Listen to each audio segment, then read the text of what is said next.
Hi everyone, I hope you're doing well. We're getting so close to intensives and I hope you're all getting excited. And I really look forward to seeing you all live instead of your videos, which have been really good. Working through getting those graded and they look really good. You guys are doing a great job and you've got wonderful volunteers who sometimes are very subtly quite funny. So we always appreciate that.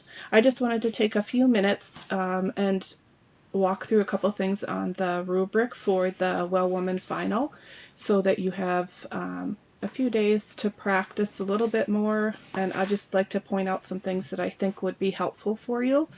So if you want to get a copy of that to go through with me, or you can just look it up later too. You could just write down or just listen, whatever, just to get a couple tips here. Again, overall, you guys are doing great. I'd really like you all to go in and try and just have confidence in yourselves and know, okay, I've done this all already and I've done a good job. So just take a breath and have a little confidence, because I certainly have confidence in you that you'll do great. So just take a breath and take your time. You'll do fine. Just a few little reminders, really. The hand hygiene thing, of course, if we were in a real clinic setting, that wouldn't even be an issue, but in this setting, you either have to say it or use hand sanitizer or something, so just remember to do that.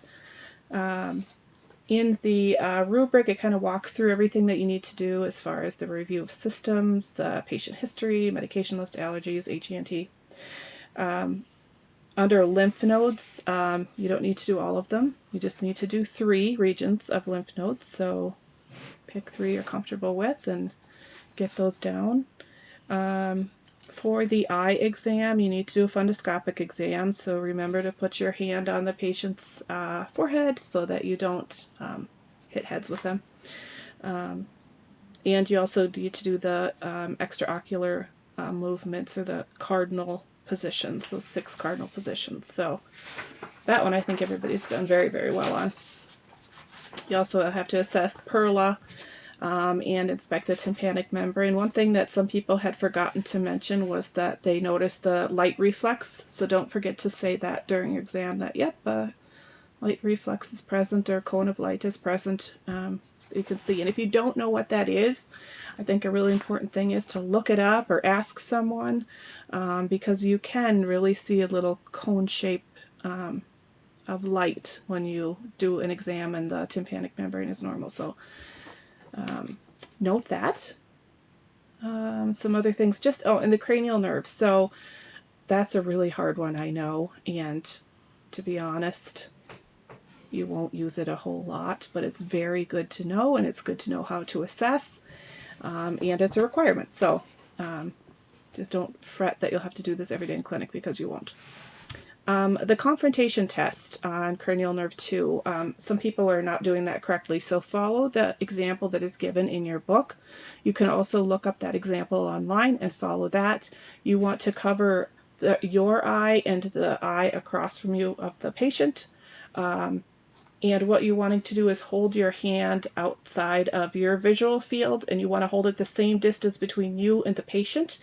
If it's closer to the patient, then your field of vision is bigger, so you're going to see it before they are. And if it's closer to you, they're going to see it first, because then their field of vision is bigger. So try and hold it equidistant between the two of you, and as you bring it in, you want to note that, oh, yep, there I see it. And we're assuming that your peripheral vision is intact. So just remember to do that. If you need to review, look it up, the confrontation test. Another one is accommodation for cranial nerves 3, 4, and 6. Accommodation is where you say, okay, pick an object behind me to focus on, and while you're looking at their eyes, and then you're going to hold your finger close to the patient, and then you're going to say, okay, now look at my finger, and you should see the pupils constrict as they look at the near object. And there should be convergence noticed as well. So just another tip for that. Under cranial nerve 5, several people have forgotten that you want the person to clench their jaw, and then you want to try and pull their jaw down by their chin. against resistance. So you want them to clench their jaw, and you want to try and pull against it to check for strength. So don't forget to do that one. And the trigeminal nerve, you want to remember to, when you do the light touch sensation, that you do it on both sides. So remember that. Just with everything else, we always do both sides of everything, so don't forget that. On cranial nerve 8, the acoustic test, when you're doing the whisper test, it's a standardized test, so you want to do it the way it's laid out. So you want to say a set of letters or numbers, a combination of those. So like 4-7-G in a row like that, and then have them repeat it back to you. And then you go to the other side and do a different set. Some people are saying words or a few words, and the reason it's a set like that is because we know that getting 4 out of the 6 total is passing, and if you substitute words or phrases, we don't know how to measure passing or not passing. So follow the way it is written out, just so you know. And we're not trying to be nitpicky, we just want you to know how to do these things correctly so that you don't feel silly in clinic or something and make up your own kind of test. So do it the way it's intended to do. And then on cranial nerves 9 and 10, when you have the patient say ah, just note that the uvula and the soft palate rise at the midline, and the tonsillar pillars should move medially as well. And then another thing is don't forget to touch the posterior pharyngeal wall. Just straight back with a swab. Some people have said it's on the side of the mouth. A lot of people didn't do it at all. So make sure that you do that as well. Otherwise, everybody's really done quite well with the cranial nerves. We're going to go to cardiac and auscultate the 5 locations, and don't just go through them and say aortic, pulmonic, herbs, tricuspid, mitral. You've got to actually listen like you're assessing a patient, and you wouldn't do it boom, boom, boom, boom, boom. You'd listen and then say, okay, now I'm going to go to the next location, herbs, point, and say the locations you're at so we know that you know what you're talking about. Under respiratory, you're going to inspect the anterior and the posterior chest. In both sides, you want to note the shape and configuration of the chest. On the anterior chest, you're going to auscultate in 5 places. Thankfully, percussion's not on the rubric, but a lot of people weren't doing that correctly in the exam, so for future practice, it wouldn't be a good idea to look that up and practice a little bit. Some people were putting 2 fingers down and tapping with 2 fingers, and it's really 1 finger down quite firm, and you're going to tap right behind your nail quite hard. Okay, so just so you know how to do that correctly. And then the posterior chest, again, note shape and configuration, like I said, and auscultate in 9 locations, and that's on page 421. Then you're going to do CVA tenderness. Under musculoskeletal, you will assess 3 joints.